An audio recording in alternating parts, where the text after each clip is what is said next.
বাড়ি থেকে বেরিয়ে এসে আবার গাড়িতে উঠলেন। আমার সর্বক্ষণের সাথী আমার মাতৃকা দেবীর ফটো আর পকেট চন্ডী আর জপের মালাটা আমি ছেড়ে এসেছিলাম। আমি সেই নেতাজি, আজকে সেই নেতাজিকে আমরা টাইগার কি কুত্তা বলে কাঁথার টুপি বলিয়ে রাস্তায় রাস্তায় মিছিল বের করেছিলাম। পাপ কোথায় যাবে বাঙালির পাপ? পরবর্তীকালে আরেকজন বাঙালি যার কথা আজকে ঘোষক বলছিলেন,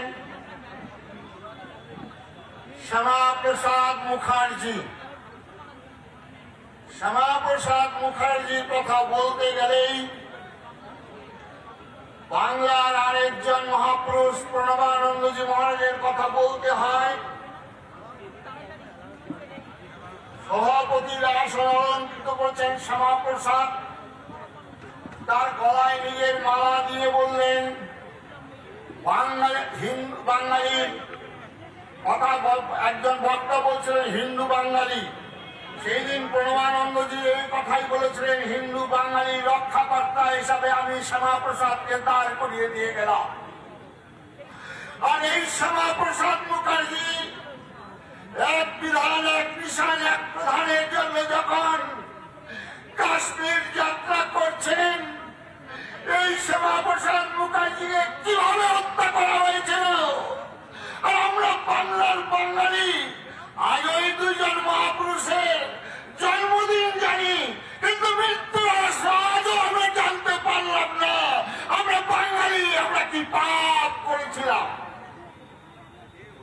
আজকে যে শ্যামাপ্রসাদ মুখার্জির জন্য আজকে এখানে কাস্তে হাতুড়ি তারা, যে শ্যামাপ্রসাদ মুখার্জির জন্য আজকে কংগ্রেসের পতাকা, যে শ্যামাপ্রসাদ মুখার্জির জন্য আজকে ঘাসফুল পদ্ম ফুলের, সেই শ্যামাপ্রসাদ মুখার্জিকেও আমরা সাম্প্রদায়িক রূপে আখ্যা দিলাম। পাপ যাবে না। আজকে এই মঞ্চে দাঁড়িয়ে একজন বলছেন ইসলামের দাওয়াতি, আর একজন বলছেন 17% থেকে 33%, একজন বলছেন আমরা সংখ্যাগরিষ্ঠতা হয়ে ইসলামের শাসন ব্যবস্থা করব, তার জন্য সহযোগিতা করবেন প্রশাসনের প্রধান। ঠিকই বলেছেন, একজন মুসলিম ভাই তার ধর্ম গ্রহণ করেছেন, তিনি তার ধর্মগ্রন্থের অনুসারী, তার গ্রন্থে যা নিয়ম নির্দেশ সেটা তিনি অক্ষরে অক্ষরে পালন করছেন। ধন্যবাদ তাকে। সুতরাং তিনি তার ধর্মের অনুগামী, তার ধর্মে বিশ্বাসী, তাই তো তিনি তার কবুল করার জন্য বলবেন, তাই তো জন্ম দিয়ে ফয়দা লুটে পয়দা করে সংখ্যা বাড়িয়ে তার কথা বলবেন।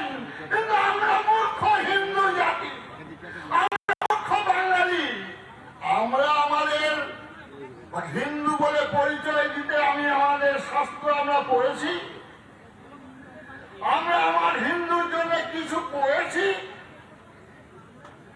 আমরা কোনদিন সেই ধর্মগ্রন্থ কেনা হবে পরে দেখেছি তাতে কি লেখা আছে, সর্বধর্ম সমান। আর যতমত ততপদের আমরা পথিক। একবার চিন্তা করবেন, যারা ভাগবত পাঠ করে সবার মধ্যে ঈশ্বর দর্শন করেন, কৃষ্ণের বাল্যলীলাকে স্মরণ করিয়ে দেন ভাগবত পাঠকরা, সেই ভগবান শ্রীকৃষ্ণ তার দিব্য জীবন, যিনি ভারত আত্মা বিশ্ব মা তাকে একবার কি স্মরণ করেছেন? তিনি তাকে বিরাট জীবন